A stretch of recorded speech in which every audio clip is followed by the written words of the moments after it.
माँ सरस्वतीना चरणों में नमन। नमस्कार बच्चों, कक्षा 9 एंड 10 विषय हिंदी।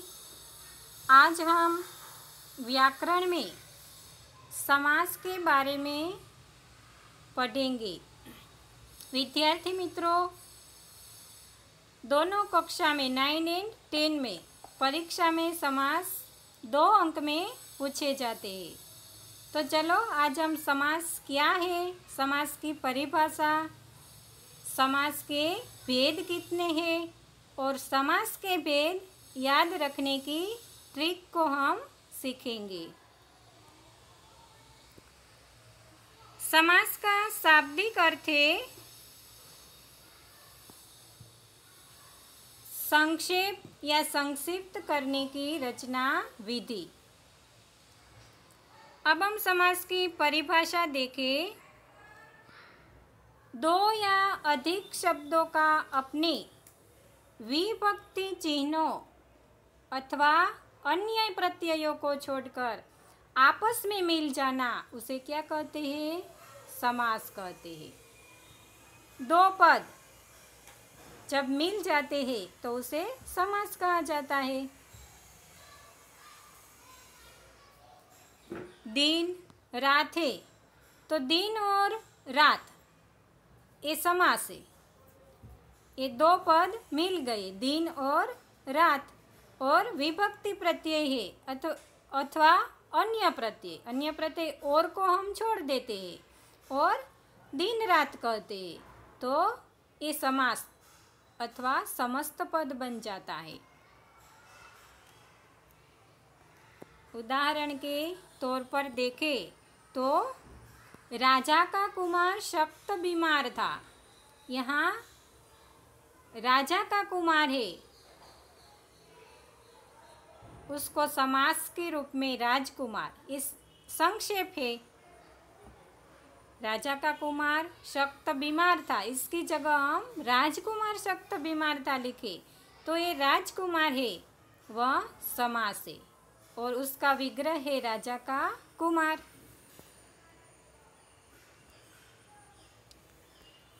अब समास के प्रकार कितने हैं, समास के भेद कितने हैं? तो समास के कुल 6 भेद हैं। 1 द्वंद्व समास, 2 द्विगु समास, 3 अव्ययी भाव समास, 4 बहुव्रीहि समास, 5 तत्पुरुष समास और 6 कर्मधारय समास। अब समास के भेद कितने हैं और कौन कौन से हैं, उसे याद रखने की ट्रिक हम देखते हैं।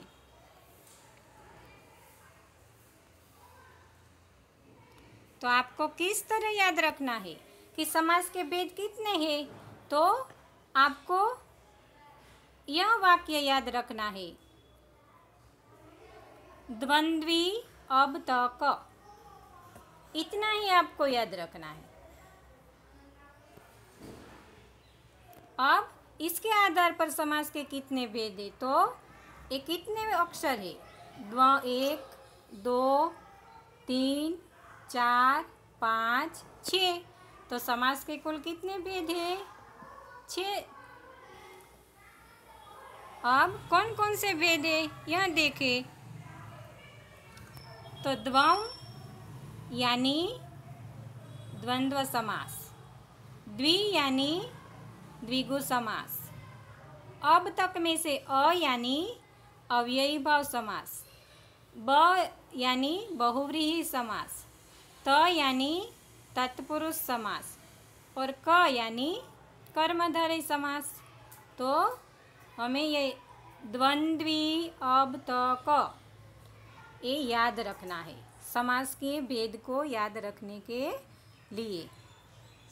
तो ये 6 अक्षर है, इसलिए समास के 6 भेद है और कौन कौन से भेद है ये हमने देखा।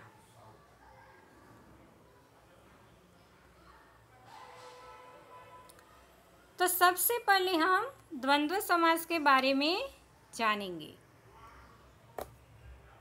द्वंद्व समास की व्याख्या देखिए। इस समास में समस्त पद के दोनों पद प्रधान होते हैं। अब तो सबसे पहले यह जान ले कि समास में दो पद होते हैं। ये समास है राधा कृष्ण, तो ये राधा है वह एक पद है, वो कृष्ण है वह दूसरा पद है। ये दोनों पद जब मिल जाते हैं तो समास बन जाता है। यहाँ भाई है, बहन है, वह दो पद है, और ये जब दोनों मिल जाते हैं तो भाई बहन वह समास बन जाता है, उसे समस्त पद कहते हैं। तो इस समास में समस्त पद, तो ये समस्त पद इसे कहा जाता है। और दोनों पद में जो प्रथम पद है, यहाँ राधा प्रथम पद है तो उसे पूर्व पद भी कहा जाता है, और कृष्ण दूसरा पद है तो उसे उत्तर पद भी कहा जाता है। तो समास में दो पद होते हैं, और ये दो पद जब मिल जाते हैं तो एक समस्त पद बन जाता है, यानी समास बन जाता है। तो हम द्वंद्व समास की परिभाषा देखें। इस समास में समस्त पद के दोनों पद प्रधान होते हैं। दोनों पद यानी पूर्व पद और उत्तर पद। समस्त पद का विग्रह करने पर बीच में समुच्चय बोधक और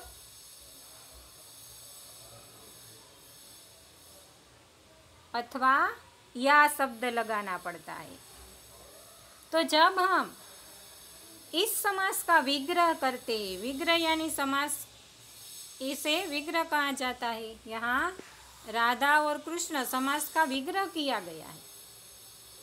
तो जब हम विग्रह राधा कृष्ण का विग्रह करते हैं तो बीच में हम ये और शब्द लगा, उसे समुच्चय बोधक अव्यय कहा जाता है। तो जब और अथवा या ये शब्द जब लगाना पड़ता है तब इसे द्वंद्व समास कहा जाता है। इसमें दोनों पदों को मिलाते समय मध्य स्थित योजक लुप्त हो जाता है। जैसे सत्य और असत्य है तो इसका समस्त पद क्या होगा, समास क्या होगा, सत्यासत्य। तो यहाँ दोनों पद प्रधान है, और जब हम इसे मिलाते हैं तो मध्य स्थिति योजक है, यानी समुच्चय बोधक अव्यय और है वह लुप्त हो गया है, सत्या सत्य।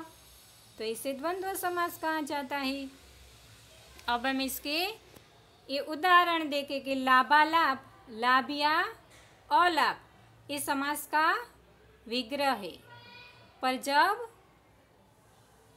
ये समास बन जाता है तब या शब्द लुप्त हो जाता है और लाभालाभ रहता है।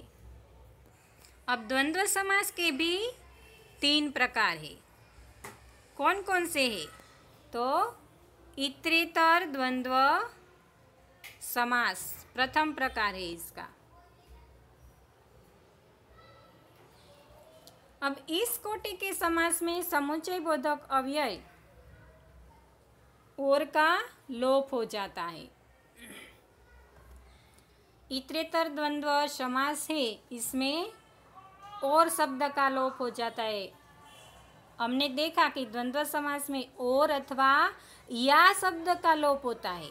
तो जब और शब्द का लोप हो तो उसे इतरेतर द्वंद्व समास कहा जाता है।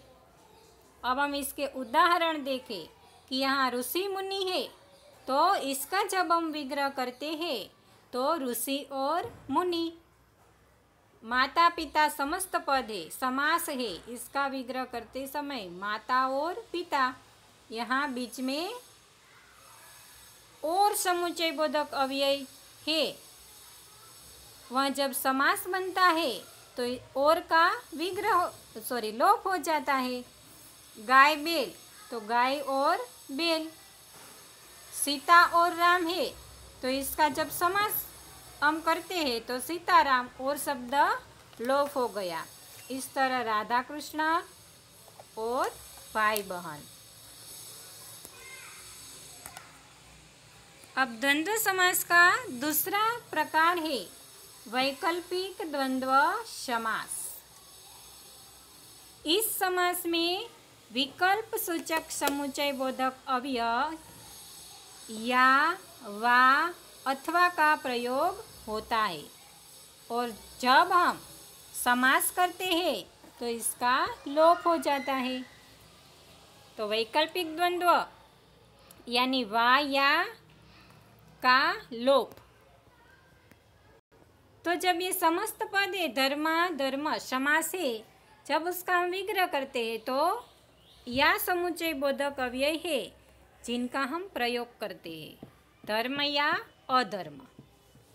ये छोटा बड़ा है, एक दूसरे के वैकल्पिक शब्द है। ये छोटा या बड़ा, थोड़ा या बहुत, ठंडा या गरम, तो वैकल्पिक है। और जब हम उसका विग्रह करते हैं तो या समुच्चय बोधक अव्यय का प्रयोग करते हैं। और जब हम समास करते हैं तो इसका लोप हो जाता है, तो उसे वैकल्पिक द्वंद्व समास कहा जाता है। और तीसरा प्रकार है समाहार द्वंद्व समास। जिस समास से उसके पदों के अतिरिक्त उसी तरह का और भी अर्थ सूचित हो उसे समाहार द्वंद्व समास कहा जाता है।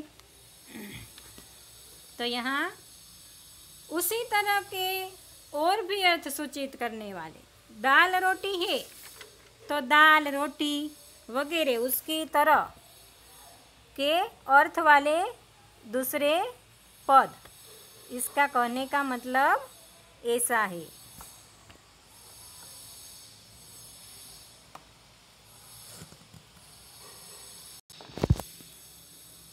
कपड़ा लता है तो कपड़ा लता वगैरह।